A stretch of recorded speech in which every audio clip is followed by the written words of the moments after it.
સુરતના પાંડેસરા વિસ્તારમાં હત્યાના કેસમાં પોલીસે કાર્યવાહી કરી. પોલીસે આરોપી સની જાદવની ધરપકડ કરી. મિત્રએ જ મિત્રની હત્યા કર્યાનો આરોપ લાગ્યો. બંને મિત્રો મહિધરપુરામાં જમવા માટે ગયા હતા. જમતા જમતા મૃતકના ભાઈનો ફોન આવ્યો અને ડિંડોલી તેને લેવા માટે આવવા માટે કહ્યું. મૃતક તેના મિત્રને ત્યાં છોડી ડિંડોલી જતો રહ્યો. મૃતકનો મિત્ર લિફ્ટ માંગી પહોંચ્યો. તું મને અહીંયા શા માટે છોડીને જતો રહ્યો એ કહી અને મૃતક પર ચપ્પુ વડે હુમલો કરી દીધો. આ ઘટનામાં યુવકનું મૃત્યુ થયું. પાંડેસરા પોલીસે આરોપીની ધરપકડ કરી વધુ તપાસ હાથ ધરી. બંને આરોપીઓનો પૂર્વ ઇતિહાસ એકબીજાના ખૂબ લાંબા સમયથી મિત્ર છે. બંને ભેદવાડ પ્રેમનગર ખાતે ઘણા સમયથી સાથે રહે છે અને ખૂબ નજીકના મિત્રો હતા.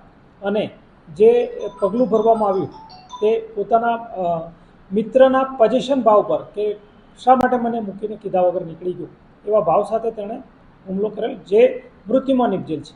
અને પાંડેસરા પોલીસને જેવી પણ ખબર પડી તેવી તાત્કાલિક તેને કાર્યવાહી કરેલ છે અને ખૂબ નજીકના ભવિષ્યમાં એટલે કે ગણતરીના કલાકોમાં જ આરોપીને ડિટેન કરી લેવામાં આવેલ છે.